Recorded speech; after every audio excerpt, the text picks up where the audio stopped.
teleprompter style. So I just want to make sure I'm looking right into the camera. So I am doing that, right? Yes, you are. Okay. Fantastic. That's all I need. And then to add to that, Dr. Smith, I should, will you want me to give you the option to share your screen at any point?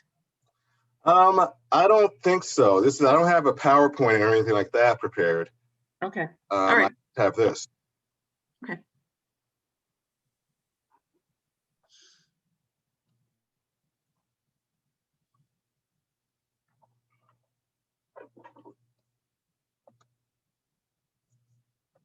Actually, 1 second here. Check something out.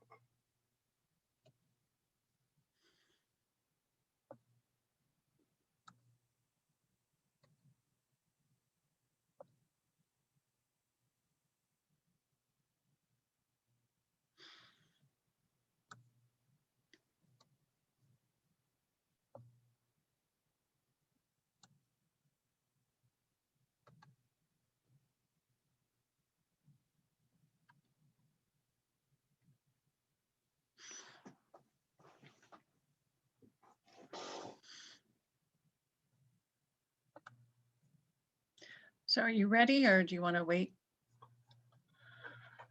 Are you talking to me? Yeah. I am ready. Okay. So I am Liz Wright. I'm professor in the Department of English, Linguistics, and Writing Studies, and I would like to welcome you all to the third colloquium for the Department of English, Linguistics, and Writing Studies. As our head, Will Salmon, has set this up, each of the different programs is inviting people. And when I was thinking about who we would invite for writing studies, I was thinking very much about about George Floyd, who was murdered just down I-35 from us, not too far away. And I was thinking about the fact that people have been very aware of issues of racism, and we really want to think about having a conversation. And I was fortunate this summer to be in a webinar with Dr. Smith and Asao Inoue, another person in the field of rhetoric and communication who does a lot of work thinking about issues of race. And they had a fabulous dialogue debating some of the issues. And so when I was thinking about who we would want to invite, the first person I thought of was Dr. Smith. So he has graciously agreed to come to here. So again, we can really continue the conversation, be a part of the conversation, thinking about what works best for our students and what works best for the world. So Dr. Smith is an associate professor of rhetoric from York College of Pennsylvania. He has a PhD in literacy and rhetoric from the University of Illinois in Chicago. In addition to authoring the book that he is speaking about today, Critique of Anti-Racism and Rhetoric Composition, he is the author of numerous articles and also the editor of the book, The Making of Barack Obama. So without further ado, I'd like to turn this over to Dr. Smith. Thank you, Liz, and everyone for being here. And I really mean that. It's not every day I get to talk about my ideas in this book, because as people who may have read it or heard about it may know, it's a bit controversial. The talk that Liz is talking about, in which I conversed with Asao Inoue, was good because we do not see things in the same way, yet we're able to have a civil discussion about things and discover, I kind of already knew, and he may have as well, discover that we both wanted what was best for people of color in academia. We were just coming from different directions. My critique of anti-racism comes from a desire to empower people of color and stave off the modes of disempowerment I see in the field of rhetoric and composition.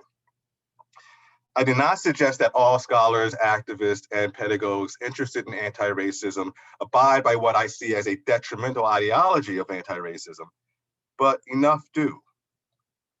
And as I realized exactly how these detriments were manifesting and the backing they were getting from official entities, I realized that a dissenting voice was in order.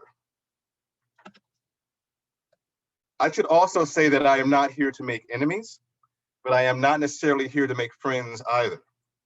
I abide by the rhetorical concept of parrhesia, a commitment to speaking the truth no matter how inconvenient it may be for myself or for my audience. Of course, if one defines parrhesia as speaking truth to power, one can conclude that parrhesia has been an executive concept when it comes to social justice in general. Usually, however, the unapologetically truthful rhetoric has been the one pushing the forms of anti-racism I critique.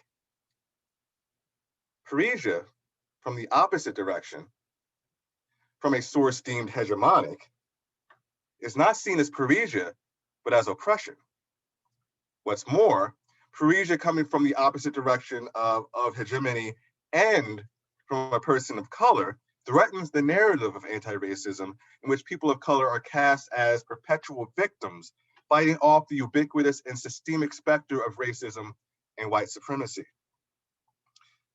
This person has to be framed or reframed in a way that maintains the narrative and its power to motivate. Roland Barthes called this phenomenon identification.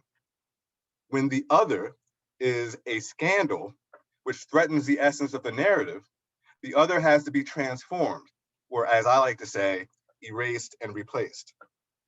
An example of this is the newly coined term multiracial whiteness, which Professor Christina Beltran defines as an ideology invested in the unequal distribution of land, wealth, power, and privilege, unquote, and it, quote, reflects an understanding of whiteness as a political color and not simply a racial identity, a discriminatory worldview in which feelings of freedom and belonging are produced through the persecution and dehumanization of others, unquote.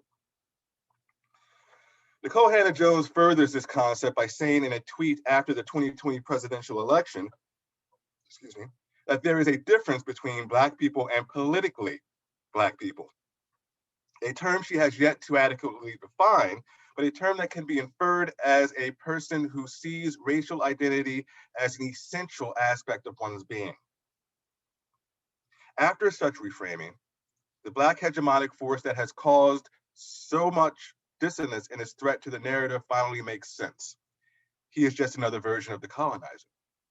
Not an Uncle Tom or a coon, per se.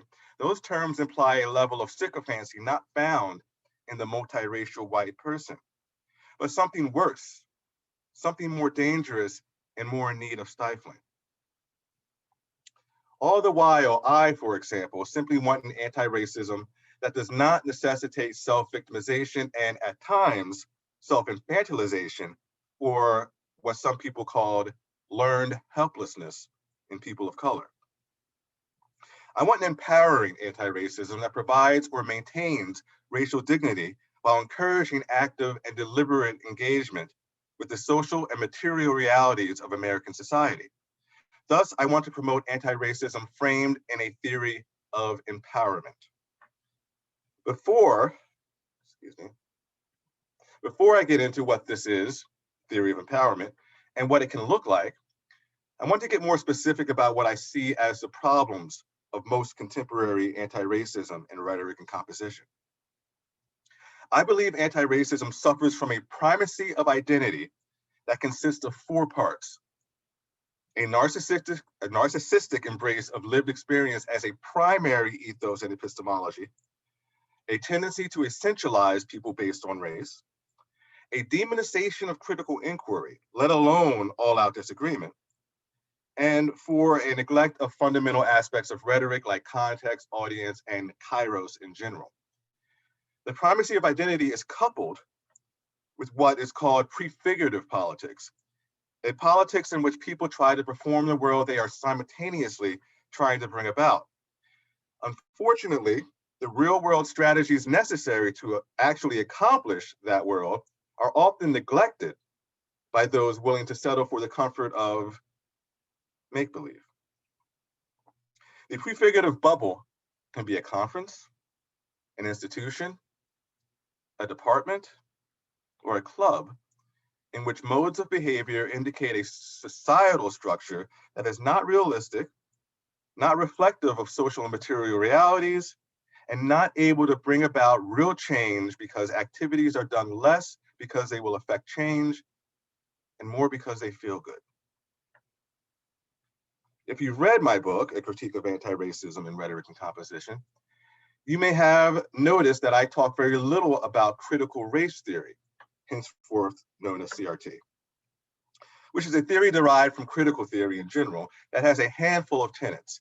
For example, interest convergence, the idea that racial progress doesn't happen without also benefiting hegemonic forces, intersectionality, which means that people are really the embodiment of several different groups based on race, sex, socioeconomic status, and things like that.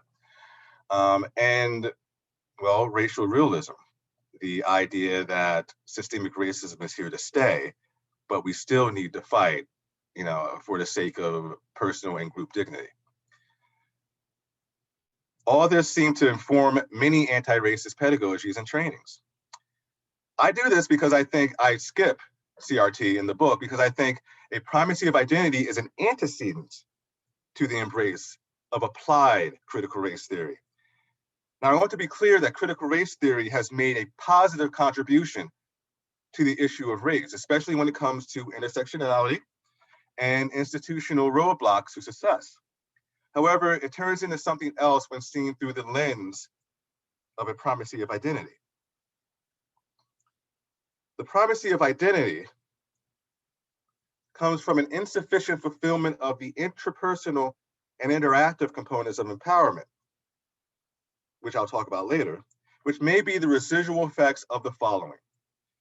What Joy DeGruy calls post-traumatic slave syndrome, a condition resulting from the fact that, quote, slavery yielded stressors that were both disturbing and traumatic, exacting a wound upon the African-American psyche that continues to fester. I'm going to take a break from my presentation right now and show you that book. I think people should read this book. Be warned, your eyes will probably water if you have a soul. It is not a happy book, but it's one that I think makes very good points about certain tendencies in contemporary America. Also, there is a rhetorical embrace of the religious trope of the downtrodden and meek inheriting the earth,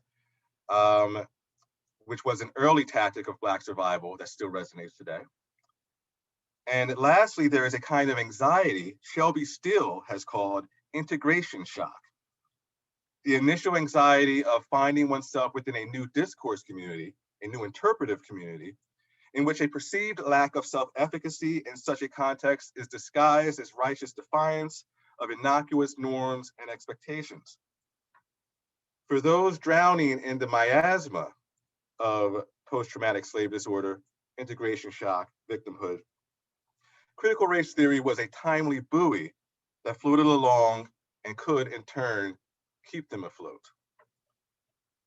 Now, I want to be clear about something. Again, critical race theory has a lot of positive contributions, but like so many other theories, when it comes to applying it, things get detrimental. I also want to be clear about something else. I am not saying that this is the condition of all Black people, what I just talked about regarding the residual effects of post-traumatic slave syndrome and integration shock and things like that. As a Black man, I find it depressing and disquieting that I have to explain that whenever I talk about these things. I am saying that those who feel disempowered by the aforementioned miasma are more prone to embracing more radical variations of activism because the preceding primacy of identity, which is really about protecting a vulnerable self, is a driving force. Not all Black people have post-traumatic slave syndrome, integration shock, or a sense of victimhood. Unfortunately, those people are often referred to as dupes, traitors, or multiracial white people. I am also not saying that nothing good comes from camaraderie.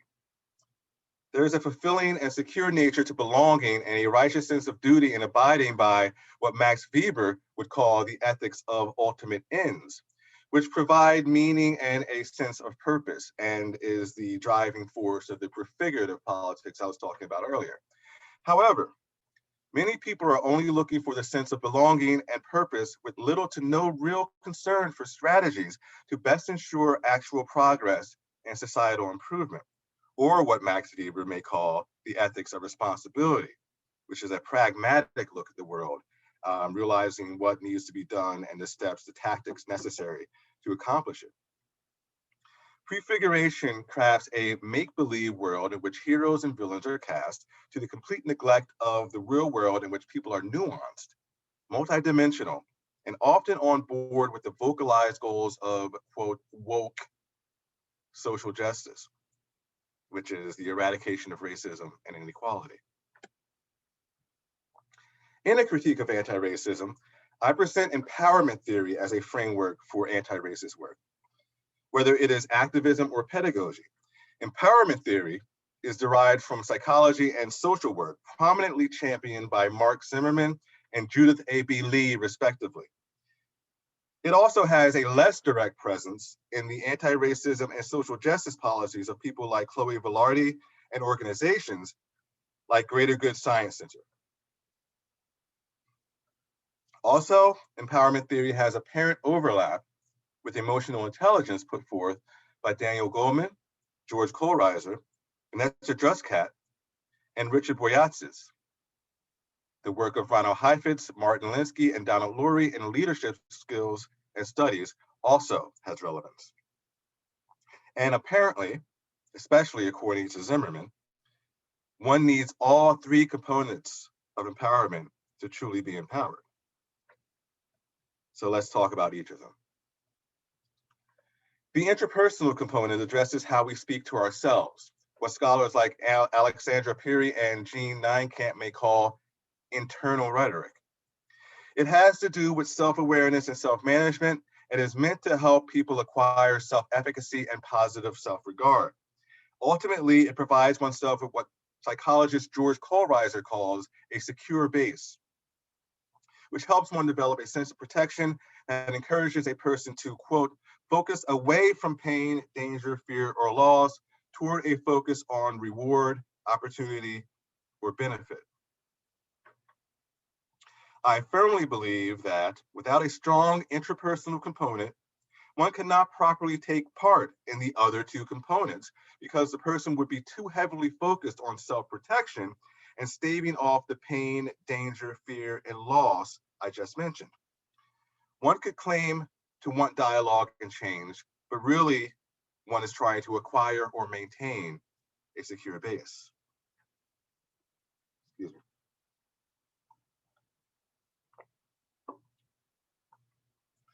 A lot of Eastern philosophy and Stoic philosophies, often paired, have relevance to the interpersonal and the ideas of emptiness and no self.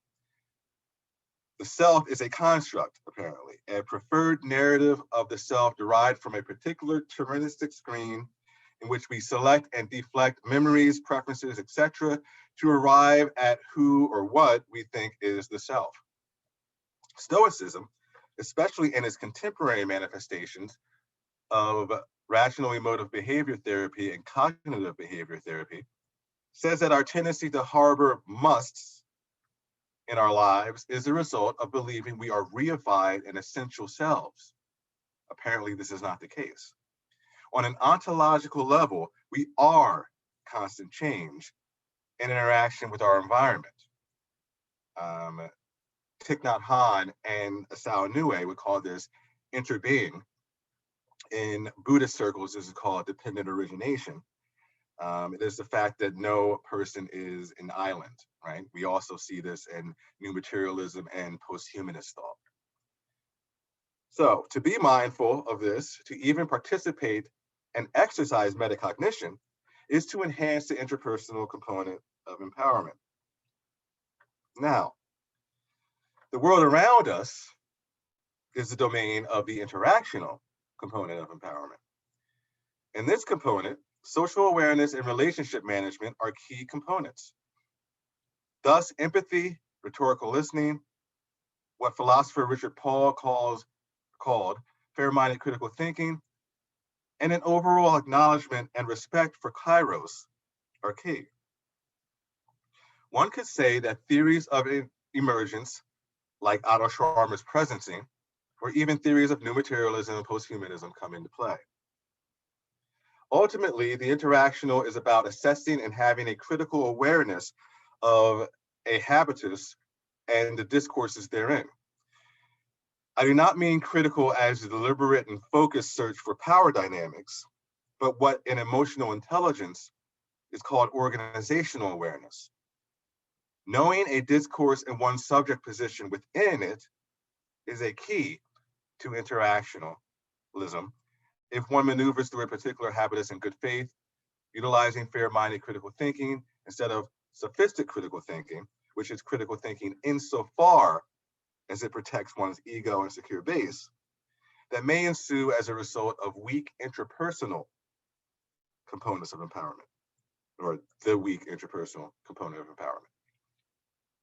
Now, last, the behavioral component, called the political component by some, is a component of empowerment that focuses on collaboration and teamwork.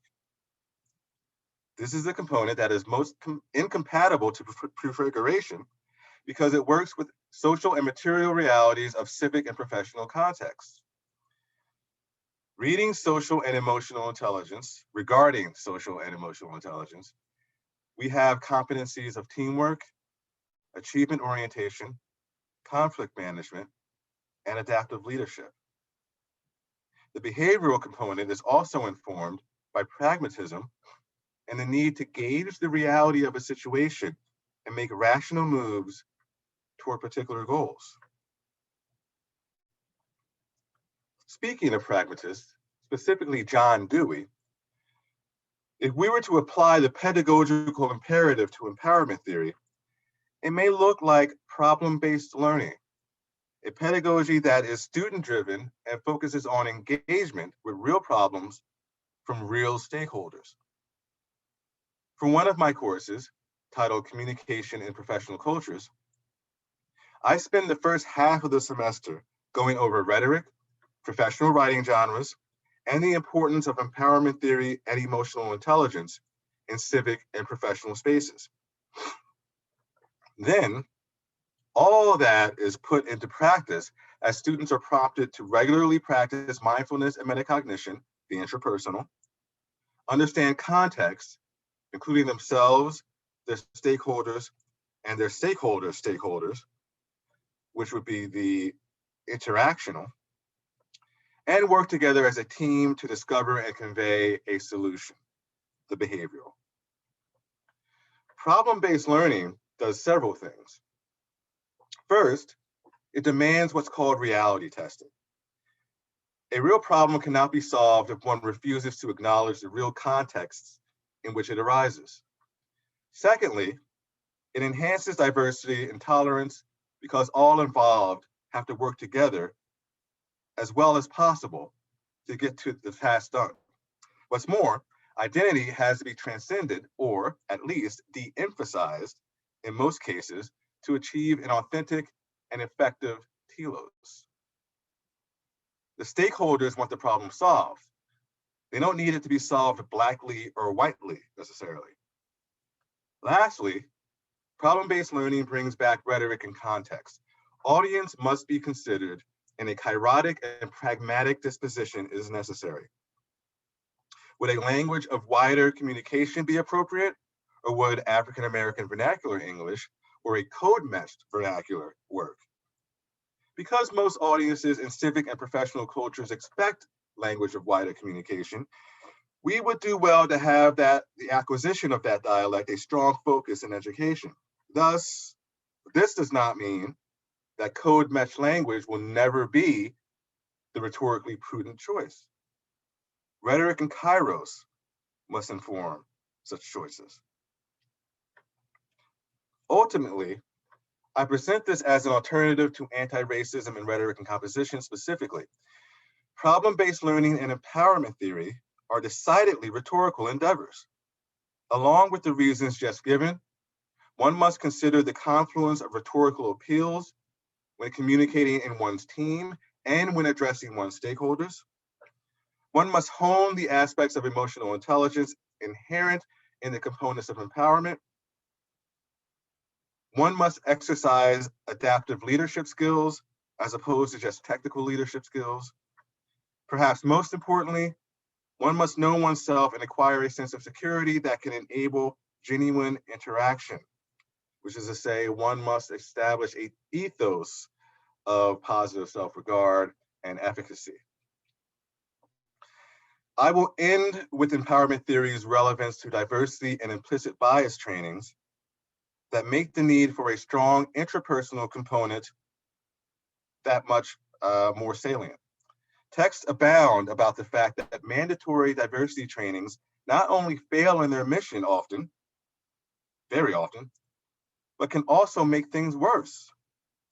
This is because every diversity training I've experienced, including ones I've organized and facilitated earlier in my career as a diversity officer, started at either the behavioral or interactional component of empowerment. They all skip the interpersonal component, the one that prepares one for the fair-minded critical thinking and coexistence with others in the first place. Mindfulness and metacognition should be a much bigger focus for us if we truly want to get things done, which is to say, we should have a turn towards the intrapersonal component in education if we really want to accomplish anti-racism, diversity, equity, and inclusion. And that goes for activism and pedagogy. Otherwise, we may remain in our prefigurative bubbles, running on a metaphorical treadmill that gets us nowhere. Thank you.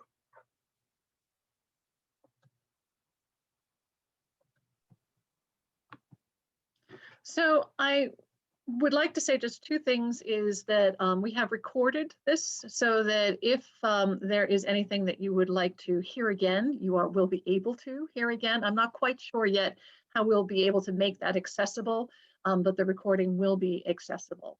And with that, I would like to open this up. As I said, I really wanted Dr. Smith to come to help us begin to continue discussing. And so I hope that you have questions and or comments.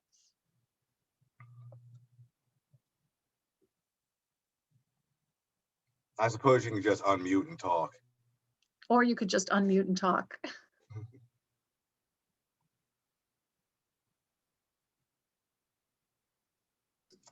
I'm happy to ask a first question. Hi, Dr. Smith. My name is Sarah Blaylock. I actually teach art history, which entails a great deal of thinking about the rhetoric of the image. So I'm very interested in some of the applications of your work in your classroom specifically. I'm curious about examples you can name that you teach, maybe even lessons. How do you bring your students from the first point of empowerment theory up to second and third, and if you have assignments that kind of see them through that as well? Thank you. Thank you. The intrapersonal component, for that, I do a lot of low stakes journaling. We'll go over some subject matter regarding communication and professional cultures, and I will have them journal and ask themselves, how am I feeling about this? Why am I feeling that way? Where might these feelings be coming from, right? Ultimately, empowerment theory is a discipline, right? And what I mean by that is you have to work on it. You're not going to perfect it in one semester. But things like journaling, the exercise of mindfulness and metacognition, those things are key. Regarding the interactional component, I have them think about the concept of discourse. And I embrace James G's definition of discourse as the behaviors, acts, and values that drive our interactions with one another. And the fact that discourses change, from situation to situation, perhaps from job to job, or from professional culture to professional culture. Recognizing and being able to describe a discourse and compare and contrast to other discourses help with the interactional, as well as concepts from emotional intelligence like empowerment theory, social awareness, and relationship management. Regarding actually putting these things into play, that's where the problem-based learning comes in. It's one thing to read about these things, ultimately you have to do them. So with the second half of the semester in which we do problem-based learning, I have students get into groups of 5. This semester, I'll have them create Discord accounts or Slack, one of the applications that they can use to collaborate online in real time, as well as Google Docs. And I am part of all of it. I am lurking the entire time. And I let them know that, you know, I am always lurking. I am the eye in the sky watching you, right? Only to say that I'm there to guide, to point things out, to answer any questions and things like that. But ultimately, it's up to them to figure out this real life problem that's going on in the York community. Last semester, they were charged with helping a worker space in town called the Grotto successfully transition online. How do you do a worker space online? And what are the best practices for doing that? So they had to create a recommendation report for the specific wants and needs of that particular makerspace. This semester, they will be working with the a local Rotary Club to figure out how to make sure that members are still participating, although we are fully online, they are fully online, how to recruit people, although they are fully online, right? So these are ideal. And I wanted to pick these because the students are immersed in that themselves, right? They are getting used to doing things completely online. They're going through this. They're listening to best practices from administration and professors. So they're already immersed in that, right? And they can do research, collaborate together to best solve the problems of, for this semester, the York Uptown Rotary Club. So that's how I go about doing these things. And the behavioral, obviously, is something that is intuitive, pragmatic, and something you really can't teach. That is purely about teamwork, organizational awareness, achievement orientation, and what's called adaptive leadership, as opposed to technical leadership. The difference, some problems have definite solutions. You know, oh, X is happening, we have Y and Z already prepared to apply to that. Adaptive leadership is looking at a very original problem and figuring out what will best work for that particular problem. That is a distinct skill from technical leadership. Schooling tends to focus on technical leadership, not enough on adaptive leadership. So it's one thing to discuss that with the students. It's another thing to have them collaborate and do it, right? So problem-based learning is the best way, in my opinion, to have students acquire empowerment. I hope that helps. Thank you. Yes, thank you very much. Definitely. Yeah, because there's kind of getting from that thinking to application is always hard for me. And thank you very much for those examples. Thank you.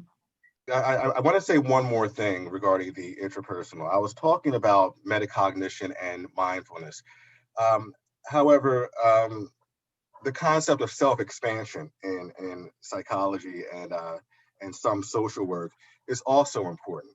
Having students realize that they can enhance themselves by interacting with people who aren't like them, right? They can acquire skills they wouldn't have acquired otherwise, viewpoints they wouldn't have acquired otherwise. They can become better selves. So those with weak interpersonal empowerment skills who are trying to, you know, protect the ego and protect a secure base can say to themselves, oh, I can enhance myself, right? I can strengthen my secure base by interacting with people, you know? So that has a kind of, it enhances both an extrinsic and intrinsic motivation that is important in any kind of endeavor. Now I'm done. Thank you. Other comments, questions?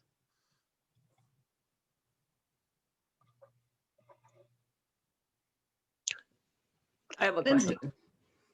Go ahead, Anne and then Lindsay. Okay, so I'm in the Swenson College of Science and Engineering, which is made up of scientists and engineers and mathematicians. And our dean wants to have a social justice focus, but then those are just words that are left sort of hanging to a bunch of scientists and engineers and mathematicians. Who I think, I'm gonna make the case, we have some legit skills that are useful, and everyone wants to use our skills to be useful, but we have less context of where to use these skills to be useful, where I would hope we could design something across all of UMD to like bring different skill sets together to solve defined problems, because this problem-based learning is where we are going within our college in many reasons. But if you tell us there's a problem and you don't let us fix a problem, my people kind of go to pieces. Okay. Well, I'm assuming your question was, what should you do about that? Yeah, how do we form like a UMD, like working together kind of thingy? This is where I get in trouble because I say things that really tick people off. Yeah, But I mean, right. if your focus is social justice, you're not focusing on the actuality of the problem, right? You're not focusing on a particular problem. Now, if the problem is social justice, right, then that's one thing. You can figure out ways to educate people and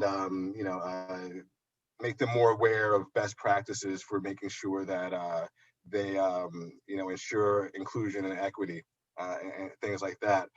The traditional definitions of those terms. But if you're working on an authentic problem and you're trying to social justice-ize it, right? That's a problem, right? And that's what I talk about with empowerment, especially the behavioral component of empowerment. You have to transcend those things. You're a team now. The focus is the problem, right? It's not, being my best Black self in this context, right? It's the problem now is the focus. And you're going to collaborate to do that. Unfortunately, a lot of administrators are being pressured into doing something specifically toward social justice. And I think, again, that is a problem. I think that is understandable, it's noble, but it's misguided in a lot of ways. Well, let me back that up and clarify in that I would say as a people, we hate academic exercises like nothing makes us angrier. So what we have trouble with identifying is this is a problem. And I'll give you an example. Like in the Department of Mathematics and Statistics, a professor has designed industrial math, and she actually recruits real problems from the communities, like the bus lines, where they were effective to mitigating food deserts, and through the analysis, they found it wasn't. So they went back to the city to readjust the food line so it would abrogate that gap. Like, we don't want a manufactured academic exercise. We want a problem. Like, oh, this is a problem. Here's the problem. Right. Let's go. Right. I like this idea of real world situations, right? When you get real about things, you transcend those contrived academic exercises, right? And you get into the real world.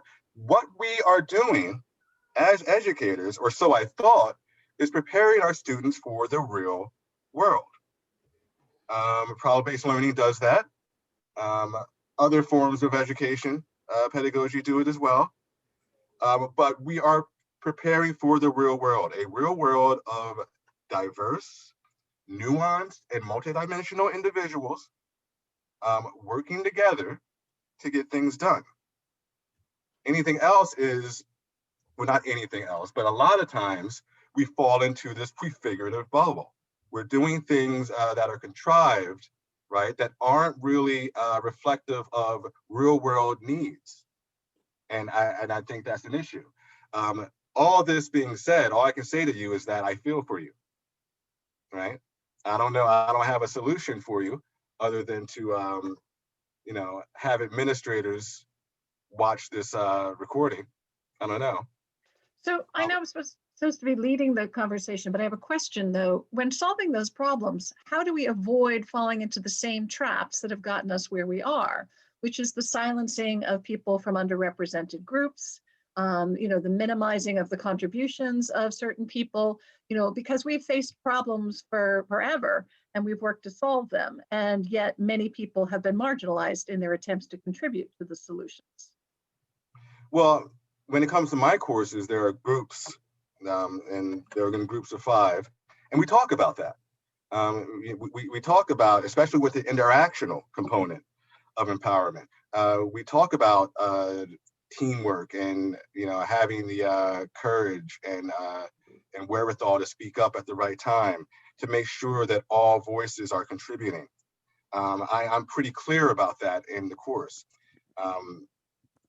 I don't know what to do about it in society in general, but in my course, I'm pretty clear that people need to contribute, and when people aren't contributing, we figure out the best ways to go about doing that. I have a 2-week segment on conflict management, right, and conflict resolution, not for the stakeholder, but for the team, right, which is a rhetorical endeavor.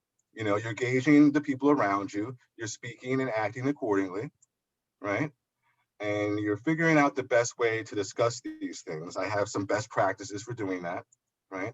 And that ideally prevents people from being silenced, right? Or being marginalized, or being taken for granted, or something like that, right? Again, these are ideals. And this is why I lurk, right? This is why I have to lurk. This is a lot harder on Zoom, by the way. Doing problem-based learning, it's a lot harder. Last semester, there are a lot of things I typically do in class that I couldn't, but now I'm figuring things out, and this semester should be better. But yeah, I have to lurk, and when I see things, I'll do one of two things. I'll announce to the whole class, remember what we talked about regarding teamwork and conflict management. I'll repost that PowerPoint just in case, or I'll discuss things with that group individually if I see that that's the necessary way to go. But yes, this is not a panacea for society at large, but I hope that I can get people to at least get used to ideas of empowerment, teamwork, conflict management, relationship management, things like that. Lindsay, you had a question. Thanks, Liz. Hi, thank you very much for your talk. I'm Lindsay Youngman, and I teach in the Writing Studies department. And my question is sort of a follow-up to Sarah's. I appreciated your response to that. And it's kind of nuts and bolts about the end product. So one of the classes I teach is advanced writing for business, and a lot of my colleagues teach this too. And we do a pretty similar actually, rec report is the end result. It's a group project. You're dealing with a local, I have them choose either a UMD problem or a Duluth problem. And the part I'm wrestling with, that I've wrestled with for a long time, and I'm curious how you handle it, is what to do. Do you send all of the final rec reports on to whatever group you're, in the community? Do you send all of them, even if some are poor quality? One of the things I think about, and the reason I don't always, is that there's several sections each semester. I often teach multiple sections, and I'm worried people will be like, oh my God, Lindsay's emailing me, so, but I feel like when I don't, then it turns into kind of this academic exercise that the whole point is trying to avoid. So I'm just curious how you handle that. In the fall of 2019, I sent all recommendation reports to the stakeholders, and it felt awesome. The fall of 2020, I did not do that. All but 2 were sent. And for a variety of reasons, I don't know. Those 2 they weren't awful. They just weren't, this isn't what the stakeholder is wanting. So yes, there's the what the students get out of it, and they did get out of it, the value of teamwork and things like that. I saw them working and how they were working, and it worked nicely. But I sent all but 2 recommendation reports. So I'm okay with doing that. I talked to the stakeholders and I said, listen, I'm not going to send you all of them. I'm going to send some of them, and they were okay with that. But I think I don't think that's necessarily, you know, a bad thing. I don't think that weakens the pedagogy, right? They're still working for a, you know, authentic stakeholder, you know, whether the stakeholder ends up seeing that or not. Is it dishonest? Maybe, you know. But I'd rather do that than send the stakeholders something that is, for lack of a nicer term right now, a waste of their time. I have a related question, Dr. Smith. Also, in a single section, do you have all of your students working on the same problem, or are they working on different problems to different stakeholders?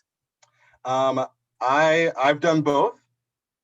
It's easier for me if it's one problem, one stakeholder, especially during a dystopia in which a global pandemic is ruining everything. You know, the simpler the better. And I'll be doing that again this semester.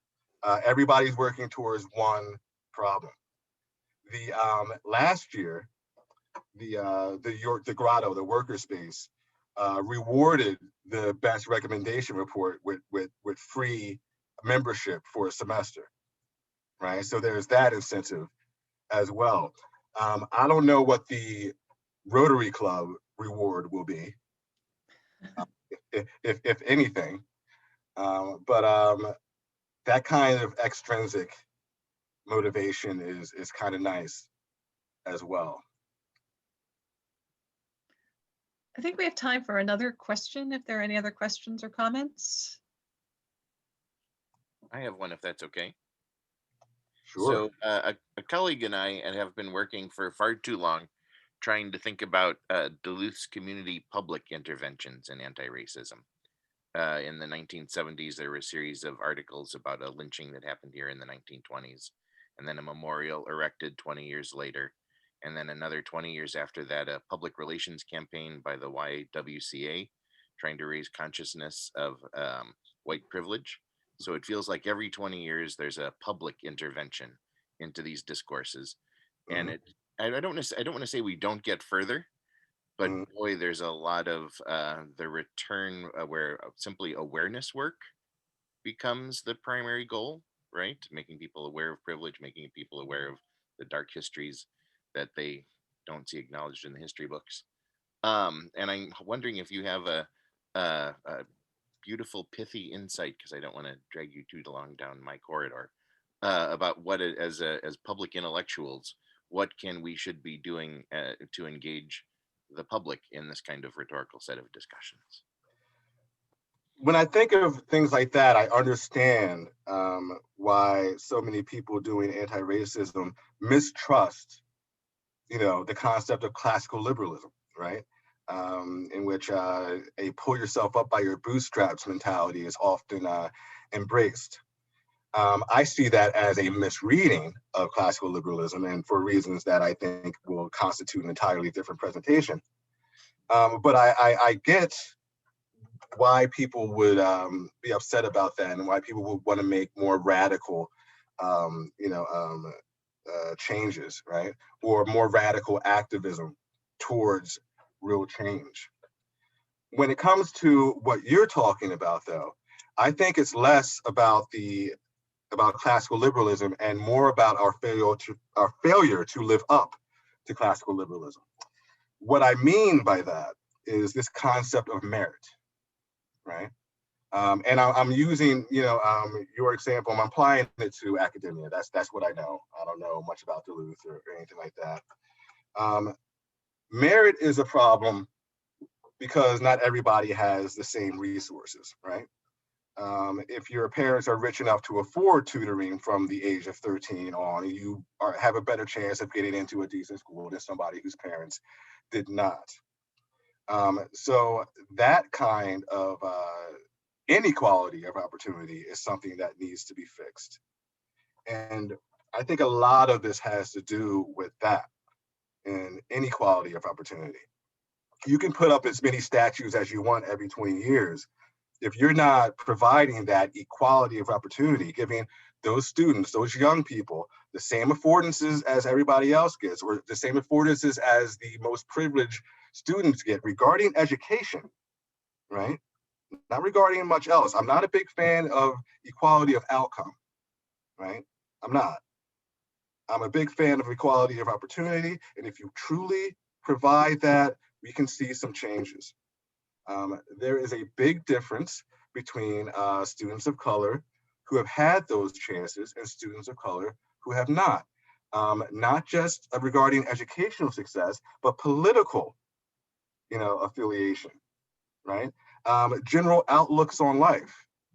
The individuality that is a major tenet of classical liberalism is embraced more by those students who had those resources, right? Because of those resources, they could embrace that individuality and navigate their way through the world. Students who don't have that feel like they're drowning a little bit, have a very different outlook on the world. And that outlook affects their success in education. So long story short, real equality of opportunity, not verbal equality of opportunity, is imperative. Thank you. And I work with the local YWCA to give workshops, for students, writing workshops, rhetoric workshop, because they may not be getting, the instruction that other people are getting in better school systems. It's very helpful. Thank you. Do we have what time, Avisa, for one more question? Yes, I believe we do. Yes. Okay. Are there any other final questions or comments?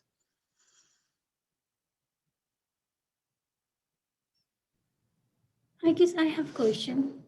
Hi, I'm Smita. I'm former student in UMD. Dr. Smith, this is pretty a theoretical kind of a question. As you talk about emotional intelligence and the methodology as mindfulness, which is, I guess, a Buddhist practice, how do you employ this methodology in composition class for, in akin with anti-racist pedagogy? Okay, so are you asking me how empowerment theory correlates to anti-racist pedagogy? I'm actually asking about the idea of emotional intelligence and the idea of mindfulness and how these are related with anti-racist pedagogy and specifically in first year composition course. Okay. When it comes to the intrapersonal, which is about mindfulness, how we talk to ourselves, positive self-regard and self-efficacy, when we get into diverse spaces or spaces that are foreign, right? Foreign discourses, right? With a strong intrapersonal, we are better able to take on that newness, right? Improvise, work with others, listen rhetorically, have a better critical awareness of our environment, right? And the interpersonal helps with that because we are there fully, right? We're not tacitly trying to protect ourselves. We're not tacitly trying to acquire or maintain a secure base. We're really there, and not, for lack of a better term, right now, hiding, right, out of discomfort of the new. I think that is imperative in diversity and anti-racism, because I think we skip that step. And I've been guilty of this. I'll start with, hey, let's everybody get along and interact and things like that. Hey, let's everybody work together to bring on a better campus. And I'm not saying, hey, let's all be secure in ourselves so that we can rhetorically listen, right? Otherwise, we're waiting for the other person to stop talking so we can talk, or we're waiting for the other person to stop talking so we can leave, right? The intrapersonal is very important.